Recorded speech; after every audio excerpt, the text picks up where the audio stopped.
সংসদ ভবনে ঐকমত্য কমিশনের সঙ্গে গণসংহতি আন্দোলনের আলোচনা চলছে। সেখানে আছেন আমাদের সহকর্মী আরাফাত সিদ্দিক। আমরা সরাসরি যুক্ত হচ্ছি তার সঙ্গে। আরাফাত, আমরা ইতিমধ্যে দেখেছি যে ঐকমত্য কমিশনের সঙ্গে বিভিন্ন রাজনৈতিক দল বৈঠক করছেন।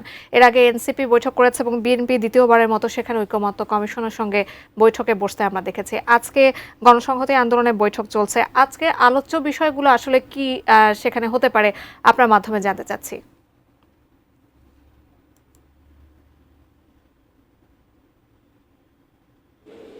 আপনি যেমনটি এরই মধ্যে দর্শকদের জানিয়েছেন, আসলে ঐকমত্য কমিশনের আজকের যে বৈঠক, সেই বৈঠকে জানেন যে সকালের এই অধিবেশনে তারা গণসংহতি আন্দোলনের পক্ষ থেকে তার সমন্বয়ক জুনায়েদ সাকি, তার নেতৃত্বে আসলে 10 সদস্যের একটি টিম তারা এসছেন এবং তারা এই ঐকমত্য কমিশনের সঙ্গে তারা বৈঠক করছেন।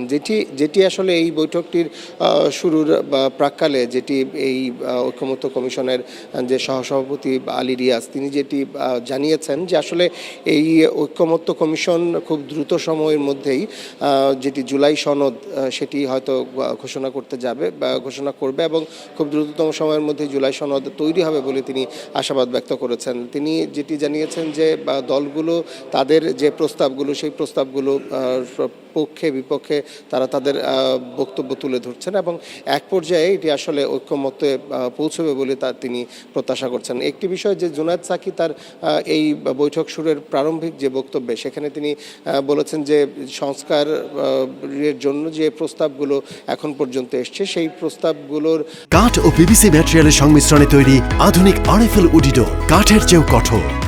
যেগুলো স্টেক হোল্ডাররা, বিশেষ করে রাজনৈতিক দলগুলো যেই প্রস্তাবগুলোর পক্ষে একমত পোষণ করবেন, সেগুলো তো অবশ্যই জুলাই সনদে থাকবে বা সেগুলোই জুলাই সনদ হিসেবে গৃহীত হবে। কিন্তু যেই প্রস্তাবগুলোর পক্ষে আসলে রাজনৈতিক দলগুলো একমত হতে পারছেন না, সেই প্রস্তাবগুলো নিয়ে জনগণের কাছে যাওয়া উচিত, সেটি তিনি বলেছেন। যদিও তিনি আসলে বিশদভাবে, যেহেতু প্রশ্ন করার সুযোগ ছিল না, তিনি আসলে বিশদভাবে বলেননি যে আসলে সেই জনগণের কাছে যাওয়ার প্রেক্ষাপট বা সেই পদ্ধতিটা কী হবে, সেটি কি নির্বাচন হবে নাকি অন্য কোনো পদ্ধতিতে জনগণের মতামত যাচাই করা হবে, সেটি তিনি হয়তো ব্যাখ্যা দেননি। তবে তিনি যেটি বলেছেন যে যেই বিষয়গুলোতে এখনও রাজনৈতিক দলগুলো একমত হতে পারেনি, সেই বিষয়গুলো নিয়ে জনগণের কাছে যাওয়া উচিত। জানেন যে একটি বড় বিষয় হয়ে উঠেছে যে যিনি পরবর্তী সরকারের, নির্বাচিত সরকারের যিনি প্রধান থাকবেন, সেই সরকার প্রধান, তার মেয়াদ কতদিন হবে এবং বিশেষ করে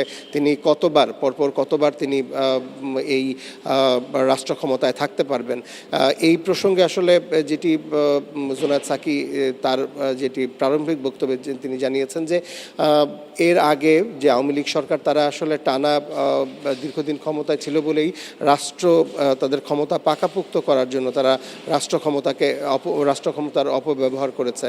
এই বিষয়টি যাতে পরবর্তীতে আর কোনো সরকার না করতে পারে, ক্ষমতা দীর্ঘস্থায়ী করার যে একটি প্রবণতা রাষ্ট্র ক্ষমতাকে ব্যবহার করে, সেই প্রবণতা থেকে যাতে দলগুলো বেরিয়ে আসতে পারে, তার জন্য আসলে সবাইকে ঐক্যে পৌঁছানোর তিনি আহ্বান জানিয়েছেন। এবং তিনি আসলে এর আগেই তাদের গণসংহতি আন্দোলনের পক্ষ থেকে যে প্রস্তাবগুলো বলা হয়েছিল, যে শহীদদের, যারা জুলাই আন্দোলনে শহীদ হয়েছেন, তাদের মর্যাদা প্রদান এবং যে রাষ্ট্র কাঠামোর যে প্রতিষ্ঠানগুলো ভেঙে পড়েছে, সেই প্রতিষ্ঠানগুলোকে আবারও পুনর্জীবিত করা কিংবা সেই প্রতিষ্ঠানগুলোকে দাঁড় করানোর যে বিষয়টি, সেইটি আসলে এই সরকারের গুরুত্ব দেওয়া উচিত বলে তিনি মনে করছেন। তো এই বিষয়ে আসলে আরও বিস্তারিত জানা যাবে হয়তো এই বৈঠকটি শেষ হওয়ার পর, যে তাদের যে প্রস্তাব, সেই প্রস্তাবগুলোর পক্ষে এবং অন্যান্য দলগুলোর যে প্রস্তাব, সেই 600-র বেশি যে প্রস্তাব, সেখানে তারা আসলে কতগুলো বিষয়ে তারা একমত হয়েছেন, সেটি হয়তো তারা জানাবেন। তো এই ছিল আমার কাছে জাতীয়